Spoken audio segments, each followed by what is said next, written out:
All right, why most products fail. Let me stop here and see if there's any questions. If you got a question, go ahead and... All right, I think we're good. Someone was calling in with a question, but you can type it in the chat if you do. I'm going to pause here before we move on. So revariations. What if you're targeting totally different avatars for different SKUs? I think that that's okay because it's not 100% of the time. If it's 100% of the time, maybe a second listing is going to be the way you want to go.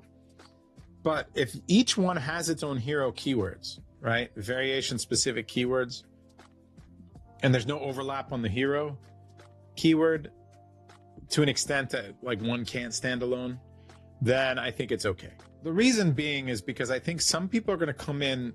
I'll give you the pink and the color example again. People are going to search for a pink golf glove, right?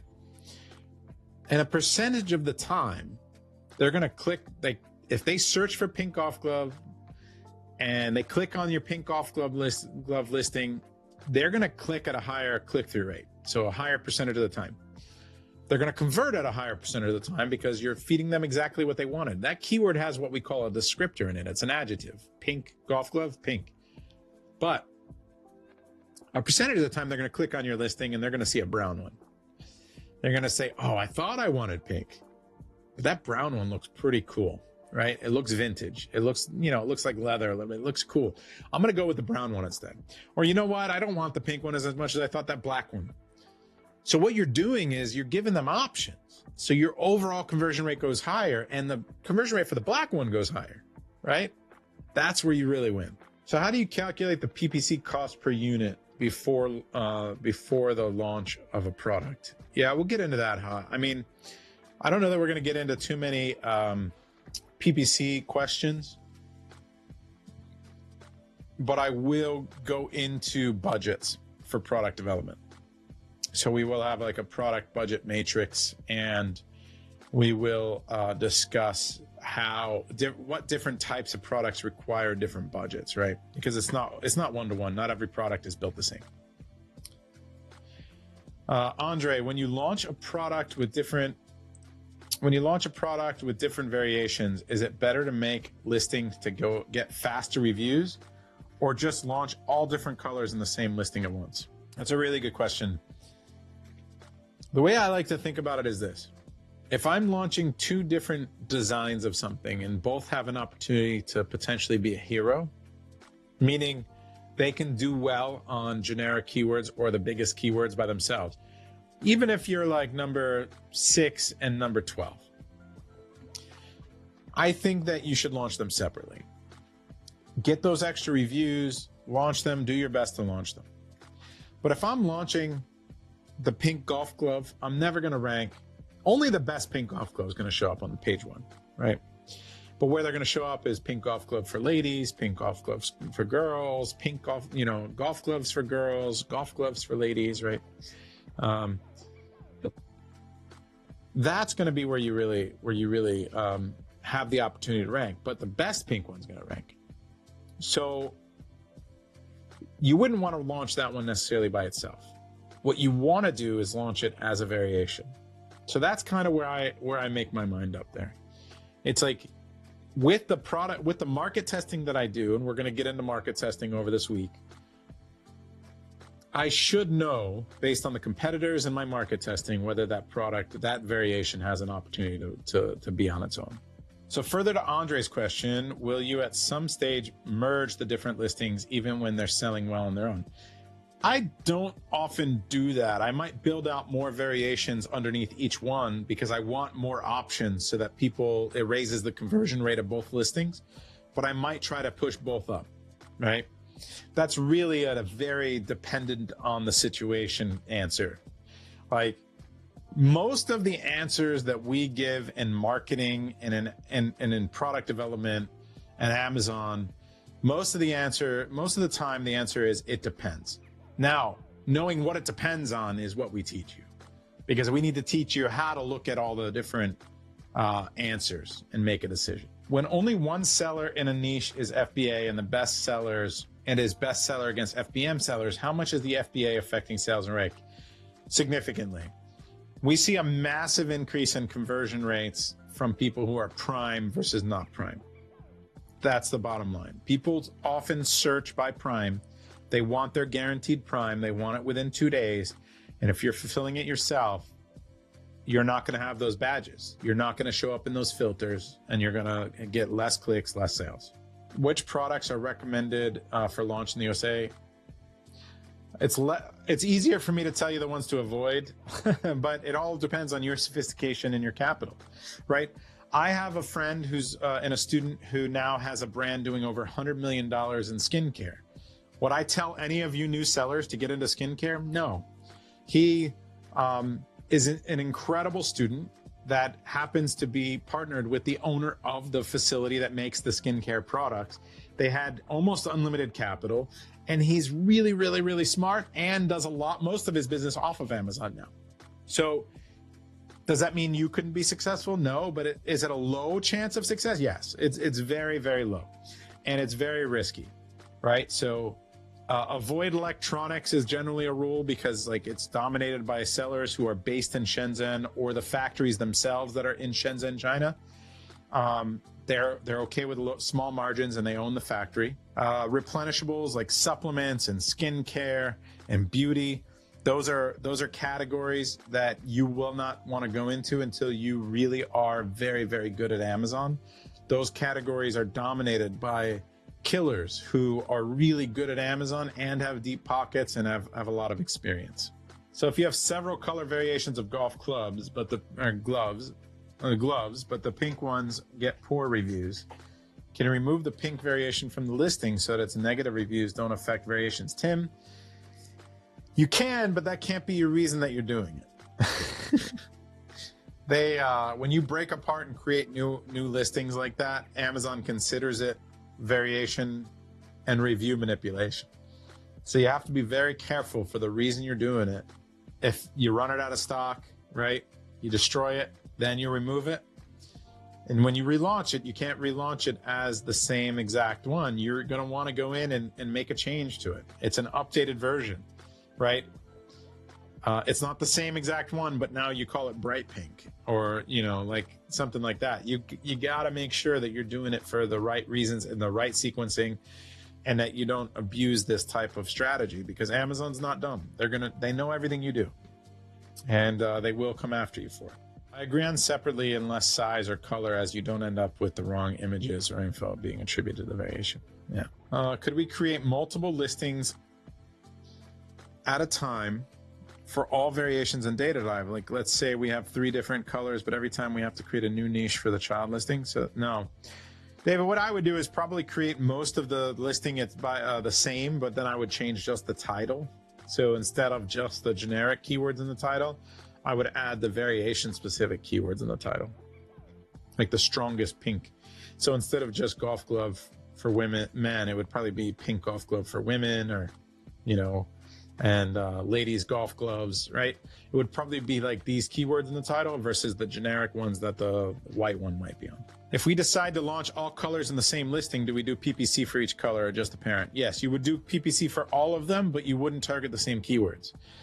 So again, you're targeting just the variation specific keywords for the one that isn't your hero, the one you don't want to show up on the main keywords. That's a very, very good question and very important. All right, we're going to move on. Last question. How essential is it to find domestic suppliers, manufacturers for supplement products? I know sellers who are very successful that source everywhere, literally everywhere, for supplements as well. South America, China, other Asian countries, and the US. So I know supplement suppliers in the US, there's quite a few, and they have really great testing, and they're here. They're going to cost you a little bit more. You don't have to ship it. So it's better in your cash flow as well. So there's advantages and disadvantages to each. So you have to really analyze it. All right. Let's jump back into it. So, not enough capital. This is a big warning that I have for you guys. One of the things that we're going to analyze when we're going through and we're creating these niche dives and we're analyzing these products is, how much money do I need to launch this product if everything goes right? So you have to ask yourself, if everything goes right, how many units do I need? How much money is that going to cost me? because you don't want to run out of stock. And the reason that I see people fail is because they run out of inventory. What we teach you works. What we teach you how with product development, with product selection, with design, with logistics, with ads, with launches, it works really well most of the time. Like a very, very high percentage of time, more than half the time. When it works, you don't want to run out of stock. And when you run out of stock, you go to zero, and your performance numbers go to zero, and then that impacts your ability to get back in rank. If you're out of stock for more than 30 days, it can be almost devastating. Probably, could kill your listing, and you might need to relaunch it altogether. So if you didn't have enough capital for that first order, you're not magically going to have enough capital for the reorder, right? And so you're always chasing. A little bit here, a little bit there, a little bit there, and you're constantly relaunching. And relaunching is expensive. You have to spend more money on ads than you do once a product is really sailing. So that's one of the ways to do it. So you have to accurately forecast it. Not enough profits. I see a lot of people who pick great products that they've analyzed correctly, they've designed it, but once they build everything in, the packaging, the logistics, the inventory, like storage fees, a lot of people ignore storage fees. There are a lot of hidden costs when it comes to managing an Amazon business, and you need to know all of them so that when you do the proper math and you start selling a product and sales are flying and products flying, that you're actually making money. So you have to really, really know your numbers. Not enough search volume. I see a lot of people who come up with a really great design for a product, and then, really no one wants it. That's not a product a lot of people are searching for on Amazon. So we're going to teach you how to use that search demand. Not enough keywords or route diversification. So this is a different one. It sounds like it's the same thing, but golf gloves is a great example of a product you probably wouldn't want to sell, right? How many ways are people searching for golf gloves? It's probably, like from a generic standpoint, it's probably just golf gloves or gloves for golf, right? But they both contain golf gloves. And then it's like all the brand names, Callaway and Titleist and Nike, right? So besides that, it's going to be very, very long tail keywords, designers and colors and color specific. But that's there's not a lot of ways people are searching for it. But I'll give you an example, like a toiletry bag. People are searching for toiletry bag. They're searching for bathroom bag. They're searching for men's shaving bag. They're searching for DOP kit, right? There's a lot of different ways people are searching for that product. And so that's a product I'd like to do because I'm good at finding those ways people are searching and building them in and ranking for them. So you got to play to your strengths. Don't try to launch a product where everyone knows the name of it and it's only one way people are searching for it. Too many sellers selling the same exact product. You got to be original. You can't launch the same Me Too product anymore. Those days are gone. You see a bestseller selling a product, you go to Alibaba and you find someone selling you the same exact one, it's not going to be good enough.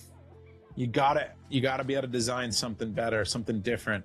You got to be able to edit, tool, mold, like artwork. Something's got to be different, better, right? And then just adding a new product to make it a bundle, that's a race to the bottom as well, because like that same seller or the next seller is going to come in and add 2 of that extra thing, right? Or add a 3rd extra thing. That's going to just, keep disrupting in that direction, which is a race to the bottom. So you got to be careful.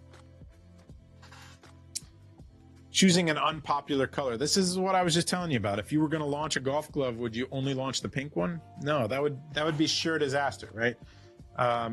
Like you wouldn't launch just an orange golf glove.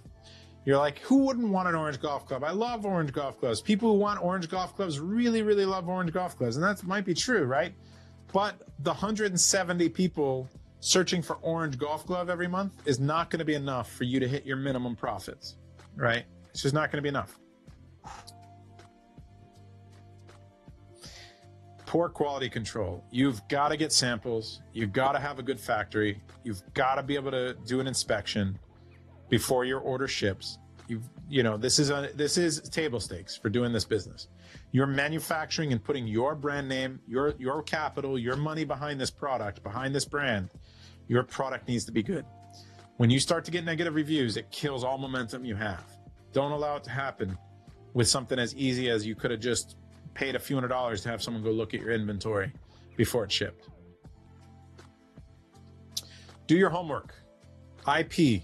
So people own trademarks. They own designs. They own color. Like they could even own a color. Like Tiffany blue is a color. You can't call it anything Tiffany blue. You can't use Tiffany blue on certain types of products because of Tiffany, right? That's just the reality of it. You can't use Rolex's, you can't use logos. You can't call something someone else what someone else has, or you can't use brand names in your listing or your packaging or anything like that. Someone else's brand names. So you've got to be super careful with how you deal with intellectual property and make sure that you're doing all your homework so you don't get into a situation where you get shut down. All right, this is what we were just talking about. These are the ones to avoid. Wireless accessories as a beginner, supplements, skincare and beauty, and electronics.